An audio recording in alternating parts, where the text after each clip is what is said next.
Hey y'all, it's Cecil McNeil, writer and filmmaker. Welcome back to my vlog.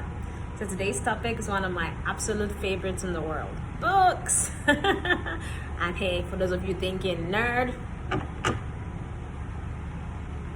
I wear that badge of honor very proudly. Thank you very much. So yeah, I absolutely love reading, and typically I read a fiction for my entertainment, non-fiction for my edification, and a book of poetry for my soul. So like last month's read for my fiction, I read The Alchemist. It's a really, really good book. Like I read it in a day. Like it's so interesting. It's essentially about dreams and following them and not giving up. So especially as artists or creatives or whatever your dream is, if you feel like you're at the brink of giving up, honestly pick up this book. It is so encouraging. So yeah, that was my fiction. For my non-fiction, everything is fucked.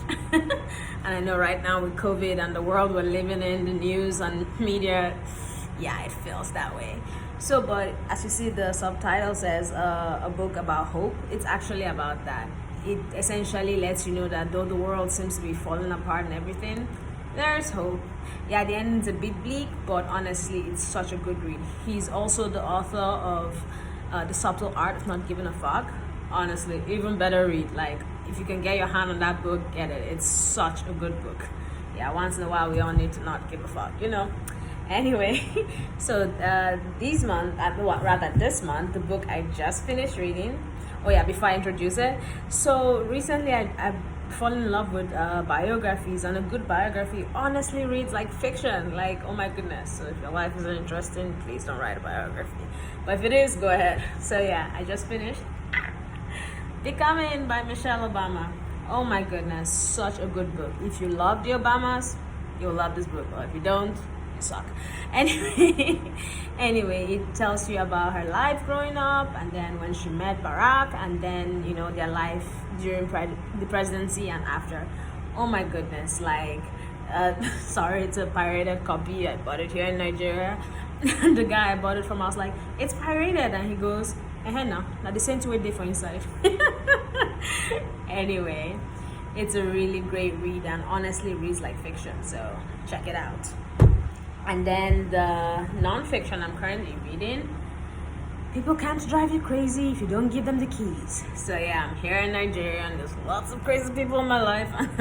And I'm like, okay, you know what? I need to read this book for my own sanity.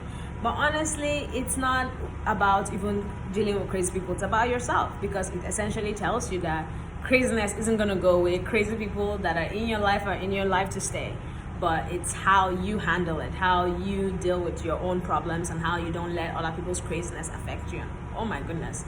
And it teaches you to, work on your own anger, work on your own self. It's honestly a really helpful read. It's self-help. So yeah, check it out if you need some peace of mind. And then the book of poetry I'm currently reading, Poems of Black Africa, edited by Wale Soyinka. So yeah, the book, it's a collection of poems, Western Africa, Eastern Africa, and Southern Africa. And I'm at this point in the book, I read like 3 to 5 poems a day. And oh my goodness, it's actually quite relaxing. Frankly, I don't understand half of it, because it turns out African poems are a lot more harder to decipher than the Western ones. But I'm trying my best. But it also makes for good research, because, for instance, I learned recently about the Luo tradition in Eastern Africa. I think it's in Kenya. And oh my goodness, I'm so in love with their culture, like completely wholeheartedly.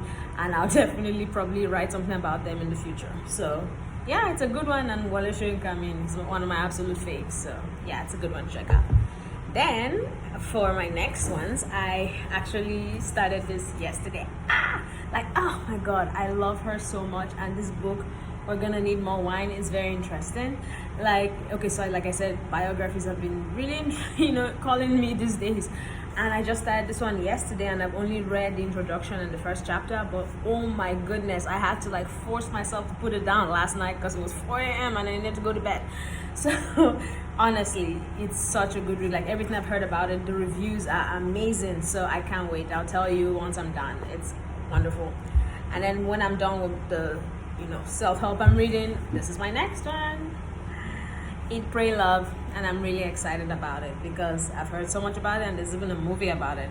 But yeah, it's one woman's search for everything, and I can only imagine from the title what it's gonna be about. So I don't know. Sometimes I feel like lost at sea and in this uncertain times, and I think this is a good one that will ground me, or at least make me not feel so empty most of the time.